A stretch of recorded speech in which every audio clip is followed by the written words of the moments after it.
이 시간 하나님께서 우리에게 주신 말씀은 출애굽기 3장 10절에서 14절입니다. 출애굽기 3장 10절에서 14절입니다. 함께 교독했으면 좋겠습니다.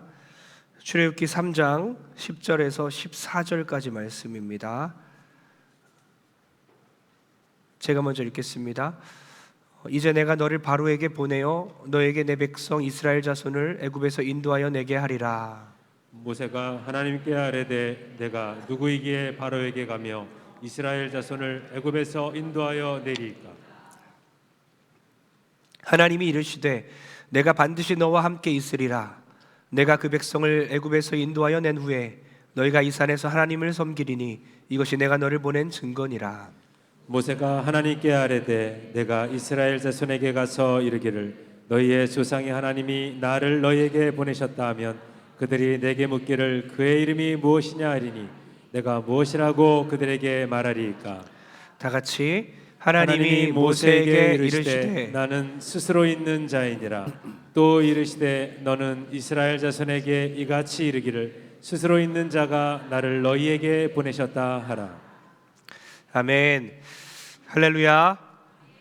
우리 옆 사람에게 한번 좌우 앞뒤 사람에게 이렇게 인사했으면 좋겠습니다. 하나님은 스스로 있는 분이십니다. 하나님이 누군지 알길 원합니다.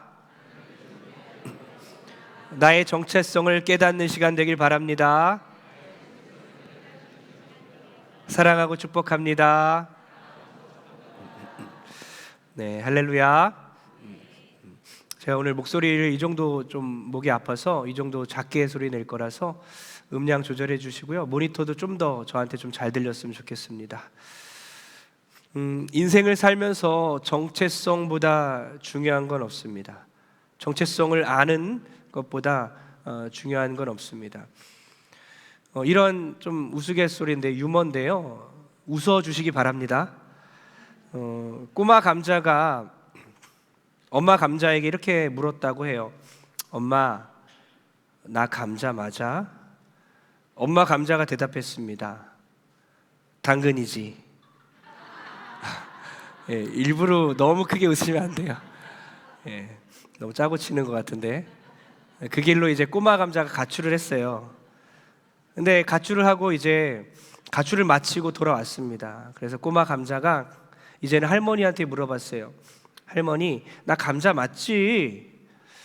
경상도 출신의 할머니는 그 꼬마 감자에게 이렇게 대답했습니다. 오이야. 네, 그 길로 꼬마 감자는 또다시 집을 나가버렸습니다. 여러분, 이게 좀 유머지만 영적으로 볼 때 우리가 자기 정체성을 깨닫지 못하면 영적 가출을 하게 될지도 모른다는 거예요. 자기 정체성을 정확히 아는 것은 너무나 중요한 문제라는 거죠. 하나님께서 여러분을 만드셨기 때문에 내가 누군지 알기 위해서는 하나님이 어떤 분인지를 알아야 합니다. 하나님의 정체성을 알아야 내가 누구인지도 알 수 있다는 거죠. 오늘 모세에게 하나님께서 정체성으로 대답하시고 하나님의 정체성을 깨닫게 하시고 사명을 다시 회복하시는 그런 장면을 통해서 이 시간 나의 정체성을 분명히 깨닫고 주님 주신 사명을 감당하는 모든 성도 되길 주의 이름으로 축복합니다. 여러분 기억 안 나실 줄 모르겠지만 한번 기억해내시기 바라는데요. 어제 저녁에 뭐 드셨어요? 네네, 맛있는 거 드신 분들은 기억이 나죠? 네, 평범한 거 드신 분들은 기억이 안 납니다. 그럼 좀 더 어려운 질문인데요. 지난주 토요일 저녁에 뭐 드셨어요? 네, 전혀 모르겠죠. 지난주 토요일에 내가 뭐 먹었지? 내가 무엇을 먹었는지는 기억하지 못하지만 나는 지금 영양소를 공급받고 있어요. 마찬가지입니다. 지난주 설교 기억나십니까? 기억나시죠? 네, 기억나는 것 같아요. 떨기나무, 양우리. 네, 맞습니다. 그러나 우리가 지난주 설교를 기억하고 못할지 모르겠지만 우리도 영적으로 하나님의 말씀을 공급받고 있습니다. 하나님의 말씀을 듣고 열심히 실천하려고 노력할 때 내가 그 말씀을 정확히 기억하지 못하더라도 우리가 저절로 하나님의 말씀대로 채워지게 될 줄 믿습니다. 지난주에 양우리 교육을 통해서 양우리에서 양떼를 치는 모세, 이제 반 이스라엘 백성, 반 애굽 백성이 아니라 이스라엘 백성이 완전히 될 수 있도록 동질감 교육을 시켰습니다. 또한 떨기나무 교육을 통해서 나의 연약함과 하나님의 강함을 보게 되었고요. 모세야, 모세야, 주님 내가 여기 있습니다. 모세를 불러주신 하나님, 소망을 다시 한번 모세에게 주셨다는 거죠. 그리고 모세를 찾아오신 하나님께서 이제는 사명을 허락하십니다. 사명을 주세요. 너무나 큰 사명을 주십니다. 너무나 크고 막중한 사명이기에 모세가 당황합니다. 10절을 다 같이 한번 읽어보겠습니다. 10절입니다. 시작. 이제 내가 너를 바로에게 보내어 너에게 내 백성 이스라엘 자손을 애굽에서 인도하여 내게 하리라. 아멘. 조금 황당했을 것 같아요. 한창 때는 사용 안 하시고 40살 때까지 왕궁에서 있을 때는 사용 안 하시고 이제 뭘 하라고. 물론 그 당시에는요, 오늘날보다 수명이 길긴 했지만 120세까지 모세가 살았기 때문에 80세면 80살이면 이제 은퇴를 준비할 나이구나 알 수 있습니다.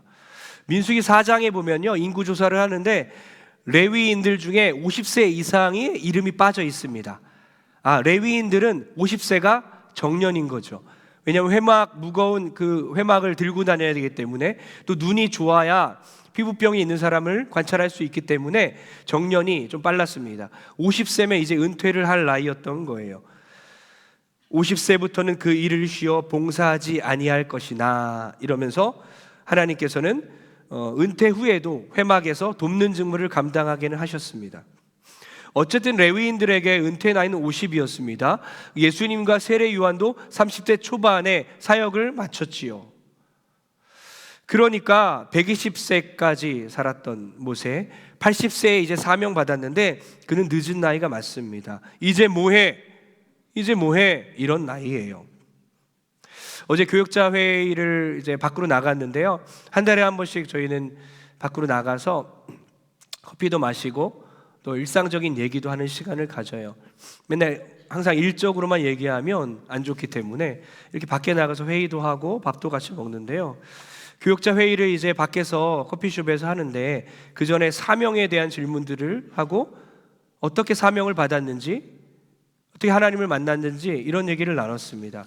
한 분은 초등학생 때 하나님을 만났다, 한 분은 고등학생 때 사명 받았다, 또 저를 포함해서 2명은 20대 중후반에 정신 차리고 이 길을 가기로 결단했다. 여러분, 다행히도 우리 교역자들 중에서는 모세처럼 80세에 사명받은 사람은 없었습니다. 다들 젊은 시절에 다 하나님께 사명을 받았어요. 우리 교회 전사님들도 20대 중반 이제 꺾였기 때문에 똑같습니다. 늘 이 사명 가운데 하나님께 질문하고 있는 그런 시기를 우리는 겪고 있습니다. 부르심을 확인할 때는 이 두 가지 질문이 필요한데요, 나는 누구인가? 그리고 하나님은 누구인가? 나는 누구이길래 내가 이 교회를 섬길 수 있겠습니까? 하나님은 누구시길래 제가 이 사역을 감당할 수 있게 하십니까? 이 두 가지 질문을 항상 하는 거예요. 현역 목사님들도 현역 사역자들도 늘 이 문제를 하나님께 가져가는데, 하물며 80세가 된 모세는 얼마나 혼란스러웠을까요? 얼마나 그 정체성의 혼란한 시기를 겪고 있었을까요? 때문에 모세는 곧바로 정체성 문제로 들어갑니다. 도대체 내가 누구이길래요? 내가 무엇인데요? 내가 어떻게 그것을 합니까? 11절 다 같이 한번 읽어보겠습니다. 시작. 모세가 하나님께 아뢰되 내가 누구이기에 바로에게 가며 이스라엘 자손을 애굽에서 인도하여 내리이까? 아멘. 내가 누군데요, 하나님? 내가 무엇이간데 내가 어떻게 바로 왕에게 가고 내가 그 200만 명이라 되는 이스라엘 백성들을 내가 출애굽시킵니까? 나는 못해요, 하나님. 나는 그저 양치기일 뿐입니다. 나는 이제 80세가 된 노인입니다. 나는 아무것도 할 수 없습니다. 사랑하는 성도님들, 우리가 아무것도 못할 때에, 무기력해졌을 때에, 낙심하고 있을 때에도 우리는 여전히 하나님의 사람이고 하나님의 사명자인 줄 믿으시기 바랍니다. 아까 감자 이야기와 좀 비슷한데요, 이것도 좀 웃어주시기 바랍니다. 어느 날 새끼 호랑이가 있었어요. 새끼 호랑이가 엄마 호랑이와 함께 있었는데 풀밭에서 막 재롱을 떨면서 장난치고 있었어요. 새끼 호랑이가 대뜸 엄마 호랑이에게 물었습니다. 나 호랑이 맞아? 달리기도 하나도 못하고 토끼 한 마리도 잡지 못하고 사냥도 못하는데 나 진짜 호랑이 맞아? 엄마 호랑이가 대답했습니다. 그럼 맞지. 내가 낳은 새끼니까 너는 틀림없이 호랑이 맞아. 새끼 호랑이가 여전히 의심이 많았어요. 또 물어봅니다. 나는 강아지만도 못한데 나 진짜 호랑이 맞아? 나 아무것도 못하는데 진짜 호랑이 맞아? 엄마 호랑이가 너무 짜증나고 화가 나서 이렇게 대답했습니다. 야, 이 개새끼야. 그렇다면 그런 줄 알아. 졸지에 개새끼가 돼버렸어요. 여러분 죄송합니다. 제가 어떤 이유건 강단에서 이런 욕 비슷한 거를 입에 담는 거를 싫어하는 타입인데 오늘만 용서해 주십시오. 이거 하지 않으면 이거 설명할 수가 없어요. 여러분 아무것도 못해도 뭐라고요? 호랑이는 호랑이입니다. 마찬가지로 우리가 무기력해져 있을 때에, 사명을 잠시 잊었을 때에도 하나님의 위대한 사명자인 줄 믿으시기 바랍니다. 모세는 지금 정체성의 혼란 시기를 겪고 있는 거예요. 80대까지 내가 쓰임받지 못했으니 40년 동안이나 정체성 혼란 시기를 겪고 있습니다. 여러분 제가 미국에서 공부하면서 저도 박사 공부하다가 들어왔는데요. 박사 학위를 따려고 10년 넘게 정말 고생하는 우리 동료들, 동기들을 많이 봐요. 근데 박사 학위를 겨우 따서 정말 제가 축하 메시지를 보내고 해요. 그런데도 불구하고 바로 교수가 되는 게 아니더라고요. 박사 학위 이퀄 교수인 줄 알았더니 박사 학위를 따더라도 몇 년 동안 혹은 더 길게 정체성의 혼란 시기를 겪게 됩니다. 오늘날 교회 규모가 많이 줄어들고 교인들도 줄어들고 신학교도 줄어들기 때문에 바로 박사 학위를 땄다고 해도 교수가 되지 않으니 얼마나 힘든 시기를 겪는지 모르겠어요.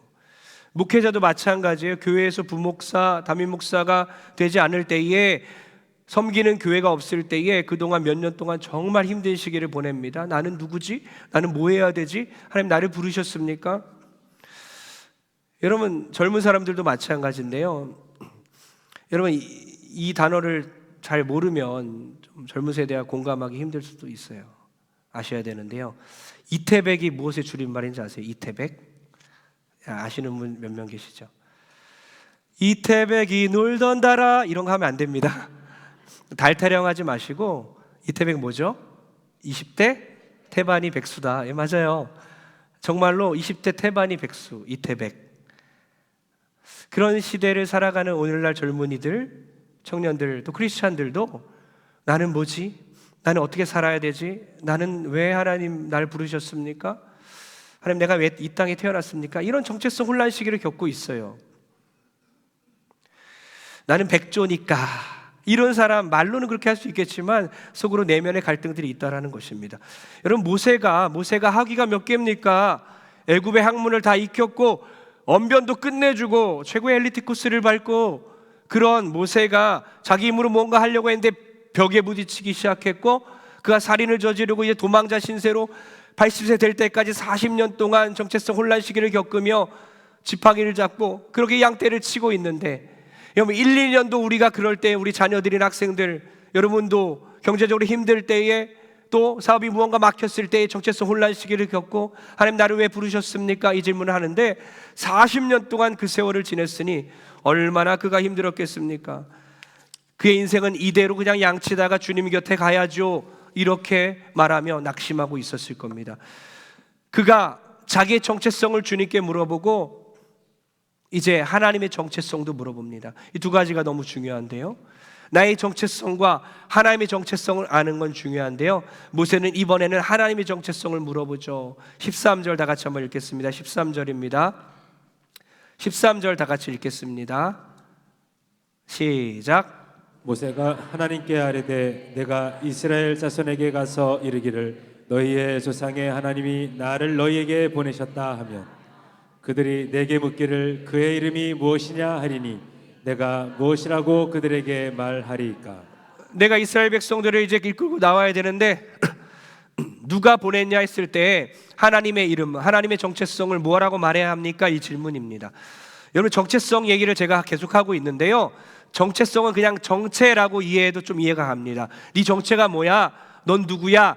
정체를 물어볼 때는요, 자기의 신분을 말하는 거예요. 나는 누구고 어디에 살고 나는 주민등록번호가 뭐고 이렇게 말하는 것이 정체입니다. 정체성이라고 할 때는요, 내가 나를 어떻게 생각하느냐에 좀 더 중점을 두는 거예요. 정체성은요, 변하지 않는 자기의 참모습을 말하는 겁니다. 이해 가시죠? 자기에 대한 변하지 않는 속성을 말하는 거예요.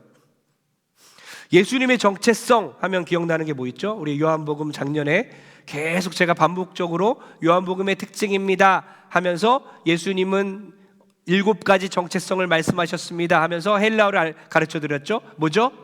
에고 에이미, 맞습니다. I am 이란 뜻입니다. 나는 세상의 빛이요 생명의 떡이요, 나는 양의 문이요 선한 목자요, 나는 부활이요 생명이요, 나는 길이요 진리요 생명이요, 나는 참 포도나무다. 7가지 나는 뭐다. 예수님의 정체성을 말하는 겁니다. 여러분, 예수님의 정체성을 안다는 것은 뭘까요? 요한복음의 7가지 예수님의 정체성, 예수님은 생명의 떡입니다, 이것을 줄줄이 외운다는 것을 다 안다는 거 말할 수는 없습니다. 안다는 것은요, 히브리적 개념에서는 야다라는 단어를 사용하는데, 부부의 관계처럼 아주 깊은 관계, 아주 친밀한 관계 가운데 서로를 아는 것을 야다, 안다라고 표현합니다. 내가 예수님을 안다라는 것은요, 예수님이 어떤 존재인지 때문에 관계적으로 내가 어떤 존재가 되는지를 아는 거예요. 관계적으로 안다는 뜻입니다. 예를 들어서 예수님은 포도나무고 난 그분의 가지다, 정체성이죠. 예수님은 포도나무, 나의 정체성은 그분의 가지. 예수님은 나무이기 때문에 나는 그분에게 붙어 있어야 사는 것이구나. 잠시 내가 떨어지면 어떡합니까? 나무에서 떨어지면 내가 잠시 살아있는 것 같지만, 꽃도 잠깐 아름다웠다가 그 생글생글하고 화려한 그 꽃이 며칠 있다가 다 시들어버리는 것처럼, 내가 나무로부터 떨어져 나가면 난 가지이기 때문에 말라 비틀어지는 것이구나. 주님, 내가 요즘 말라 비틀어져 있는 이유는 주님께 온전히 붙어 있지 않아서입니다. 주님, 오늘 하루도 직장에서 주님께 온전히 붙어 있게 하셔서 나무로부터 오는 공급을 받아 생명이 넘치게 하시고 열매 맺게 도와주옵소서. 이것이 예수님과 나에 대한 정체성을 안다는 개념입니다.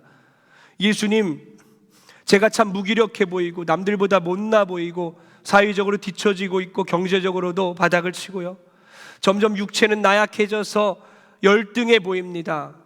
이런 마음이 드는 이유가 내가 주님께 바로 온전히 붙어 있지 않아서란 말입니다. 주님께 붙어 있는 것만으로도 나는 참 괜찮은 사람이고, 나는 정말 잘하고 있고, 나는 누군가에게 공급할 수 있는 열매가 나오는 것입니다. 여러분, 오늘 하루도 주님께만 딱 붙어 있어서 자신감 넘치는 가지가 되길 주의 이름으로 축복합니다.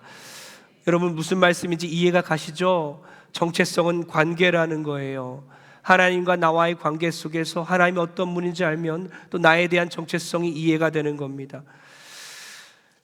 하나님을 알아야 바른 정체성이 세워지는 거예요. 그래서 모세에게 하나님의 정체성을 물어보는 그 모세에게 하나님께서는 친절하게 그렇게 가르쳐 주시죠. 14절입니다. 오늘의 제목과 같은데요, 14절 읽겠습니다. 시작. 하나님이 모세에게 이르시되 나는 스스로 있는 자이니라. 또 이르시되 너는 이스라엘 자손에게 이같이 이르기를 스스로 있는 자가 나를 너희에게 보내셨다 하라. 아멘. 하나님이 자신의 정체성을 이렇게 말합니다. 스스로 있는 자다. 나는 스스로 있는 자다. 어떤 의미입니까? 에고 에이미와 마찬가지입니다. 예수님이 에고 에이미, 나는 뭐다 말씀하신 것처럼 I am who I am 이라고 말씀하신 거예요. 나는 나야. 나는 나야. 나는 스스로 존재하는 그런 분이다 라고 말씀하신 거예요. 그러니까 하나님 없이는 아무것도 존재할 수 없는 거예요. 완전하신 분, 늘 계신 분, 그분의 존재 없이는 우리는 이 세상에 있지도 않은 것입니다. 펜테코스트 박사는 이렇게 말합니다. 아까 있다라는 비동사를요, 과거, 현재, 미래를 다 포함한 시제라고 설명합니다. 그러니까 무슨 의미냐면요, 하나님은 과거에도 있었고 지금도 계시며 항상 존재하고 계속 있을 것이다 라는 뜻이라는 거예요. 하나님은 영원한 현재라고 하죠. 하나님은 늘 계신 분이라는 것입니다.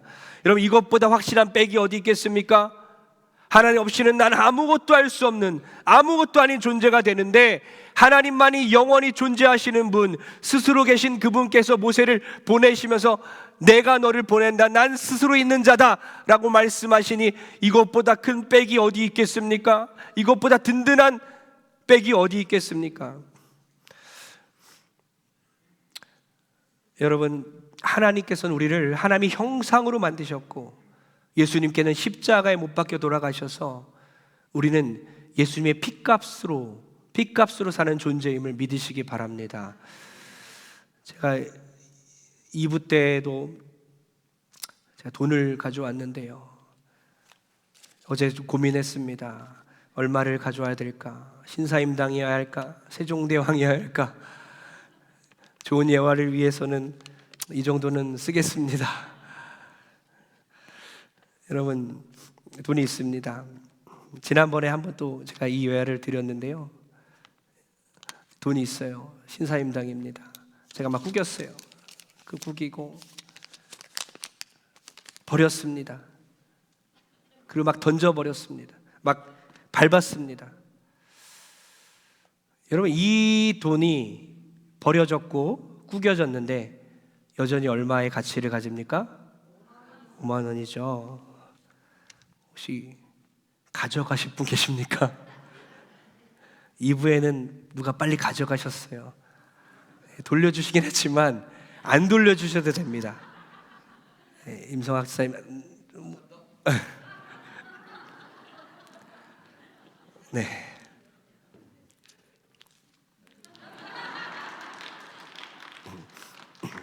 진짜 안 돌려주셔도 돼요. 왜냐하면 투자하는 거기 때문에. 여러분, 이 5만 원이 가치가 없다면, 밟아졌기 때문에, 구겨졌기 때문에, 제가 침 뱉었기 때문에, 실제 침은 안 뱉었어요. 걱정하지 마시고요. 가치가 없다면 임성학 집사님은 이걸 안 가져가셨겠죠. 그러나 여전히 똑같은 가치가 있기 때문에 여러분이 은행에서 똑같은 돈들이 돌아다니고 이게 얼만큼 구겨졌는지 몰라요. 누구의 손때가 묻었는지 모르지만 여전히 같은 가치를 갖고 있다는 것입니다. 마찬가지로 예수님은 우리를 구원하셨고 우리 위해서 십자가에 못 박혀 죽으셨습니다. 우리는 예수님짜리, 예수님 피값이며 예수님짜리 인생이 된 줄 믿습니다. 우리가 아무리 구겨지고 또 버려지고 또 사람들에게 침뱉음 당하는 것처럼 모욕당할지라도 여전히 여러분은 하나님의 형상이며 하나님의 고귀한 존재임을 믿으시기 바랍니다. 할렐루야. 안 돌려주셔도 됩니다. 괜찮습니다. 정말입니다. 예, 네네. 모세는 지금 40대의 정체성을 잃었고 무려 40년간 정체성 혼란 시기를 겪고 있어요. 도대체 나는 누구입니까? 도대체 당신은 누구입니까? 하나님이 어떤 존재인지를 발견했고 그는 이제 사명을 갖게 되는데요, 여러분은 모세와 같은 시기를 겪고 있지는 않으신지요? 여러분 사명이 확실합니까? 여러분 정체성이 확실합니까? 제가 어떤 엄마에게 말했지만 사실 모든 사람들에게 하고 싶은 말이에요. 여러분 모두에게 제가 하고 싶었던 말씀입니다. 그 엄마에게 이렇게 말했는데요, 자기 아들 때문에 괴로워하고 있는 딸의 모습을 보고 슬퍼하시는 하나님이 계시다. 무슨 말인지 이해가십니까? 자녀 때문에 몸도 영혼도 상하고 있는, 망가져가고 있을 때 그 모습 보시며 울고 계시는 하나님이 계시다라는 거예요. 아들 때문에 울고 있는 그 딸의 모습을 보고 울고 계시는 하나님이 계시다. 여러분, 나의 정체성이 누군가의 아빠, 엄마, 누군가의 목사이기 전에 하나님이 너무나도 사랑하는 아들과 딸임을 믿으시기 바랍니다. 내 주민등록번호가 뭡니다. 나는 고향이 전라도입니다. 나는 두 아이의 아빠입니다. 회사에는 팀장입니다. 교회에서는 집사입니다. 누구 엄마, 누구 아빠, 보다 중요한 것이 뭐라고요? 내가 하나님의 자녀이며 이제는 하나님께서 나를 보내셨다, 사명적 존재가 되는 것, 이것이 가장 중요한 것임을 깨닫기를 바랍니다. 15절 다 같이 읽겠습니다. 15절입니다. 시작. 하나님이 또 모세에게 이르시되 너는 이스라엘 자손에게 이같이 이르기를 너의 조상의 하나님 여호와 곧 아브라함의 하나님 이삭의 하나님 야곱의 하나님께서 나를 너희에게 보내셨다 하라. 이는 나의 영원한 이름이요 대대로 기억할 나의 칭언이라. 아멘. 지금 삼중적으로 강조하고 있는데요. 아브라함의 하나님, 이삭의 하나님, 야곱의 하나님, 바로 언약을 함께 맺으신 아브라함의 하나님, 그리고 언약을 확증하신 이삭과 야곱의 하나님, 바로 그 하나님이 누구의 하나님이냐? 모세의 하나님이라고 말하는 거예요. 여러분에게 질문하겠습니다. 아브라함의 하나님, 이삭의 하나님, 야곱의 하나님이 이제 누구의 하나님입니까? 나의 하나님. 할렐루야. 아브라함의 하나님이고 이삭의 하나님이고 야곱의 하나님이 이제 몇백 년이 지나고 나서도 여전히 모세의 하나님인 것처럼 몇천 년이 지나고 나서도 여전히 우리의 하나님임을 믿으시기 바랍니다. 여러분, 이 노래만큼이나 하나님의 정체성이 잘 드러난 찬양이 있나? 이 찬양을 떠올렸어요. 이 찬양 정말 하나님의 정체성이 드러났군요. 하나님, 나의 힘이 되신 여호와라는 찬양인데요. 나의 힘이 되신 여호와여, 주는 나의 반석이시며 나의 요새시라. 주는 나를 고치시는 분, 나의 피할 바위이시오 구원의 뿌리시오. 주는 나의 산성이시라. 나의 생명이신 여호와여, 주는 나의 사랑이시며 나의 의지시라. 주는 나를 이끄시오, 주는 나를 인도하시며 나의 생의 목자이시니 내가 주를 따르리라.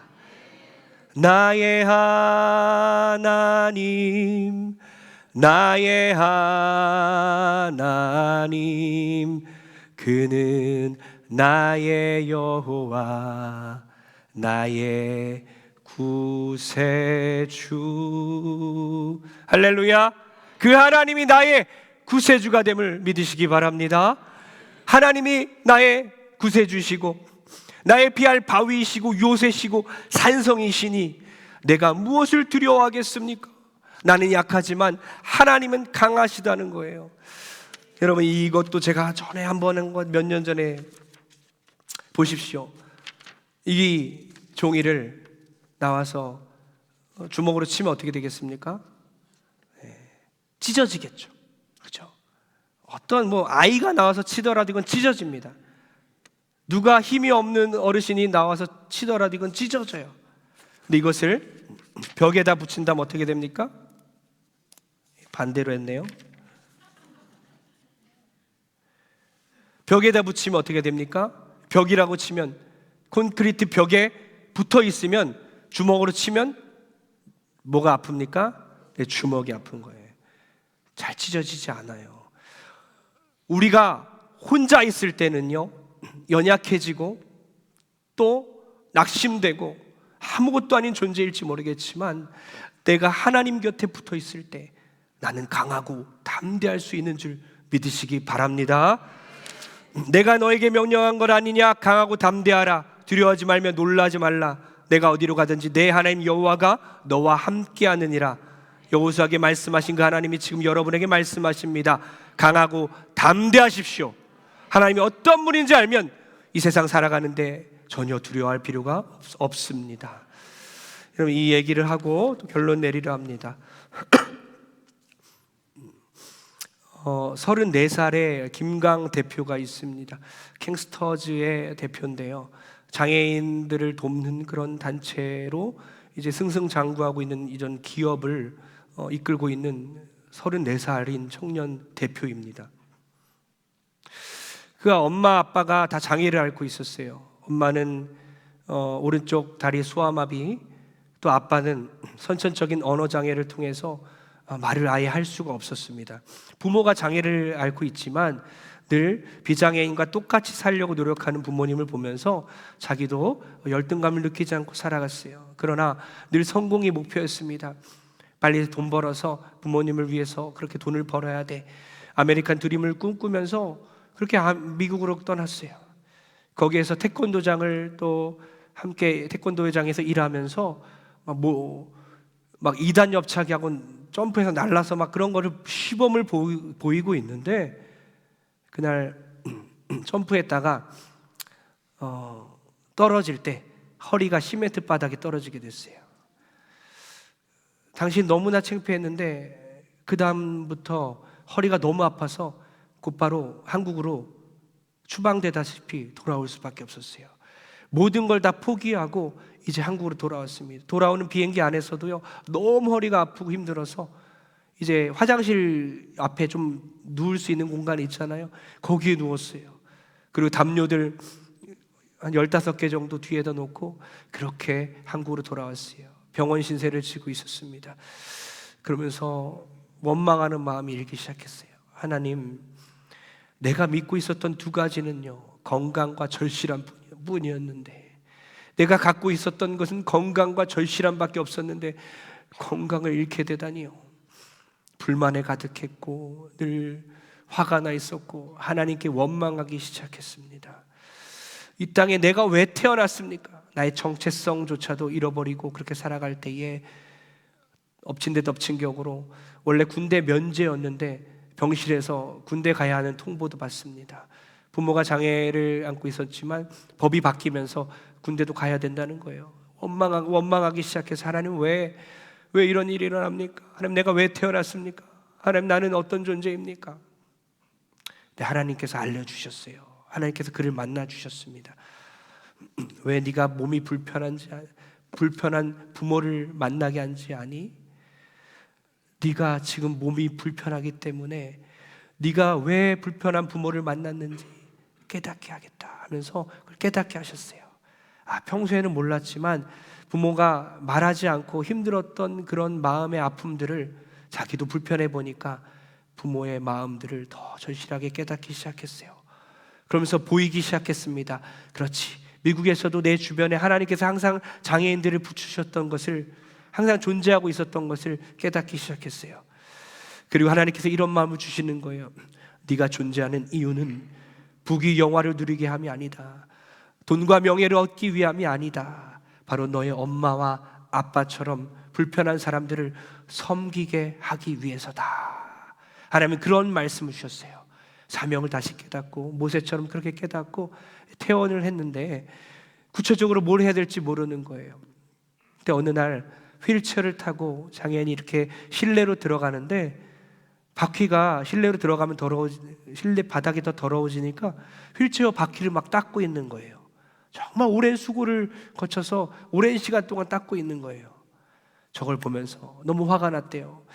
어떻게 아무도 만들어주지 않았을까? 휠체어를 스스로 닦을 수 있게 만들어줘야지 왜 이것을 애써 막 닦으면서 오랜 시간을 거쳐서 힘들게 만들었을까? 이러면서 자기가 그것을 발명하기 시작합니다. 바퀴 밑에다 어떤 제품을 놓고 공회전을 통해서 스스로 닦이게끔 하는 제품을 만들었어요. 이게 엄청 잘 팔리게 됐고 창업도 하고 또 일본에 수출도 하게 됐어요. 그는 장애인 단체에서는 가장 유명한 회사가 되었습니다. 그가 어떻게 해요? 사명을 잃고 정체성을 흔들렸을 때에 하나님이 그를 만나주셨고, 네가 어떤 존재인지, 왜 그렇게 태어나게 됐는지, 왜 그런 가정에서 자랐는지를 깨닫게 되면서 다시 사명을 붙들게 되었다란 말입니다. 사랑하는 성도님들, 하나님께서는요 지금 모세를 만나 주시면서 이렇게 말씀하셨거든요. 3장에 자세히 보면 이런 말씀이 있어요.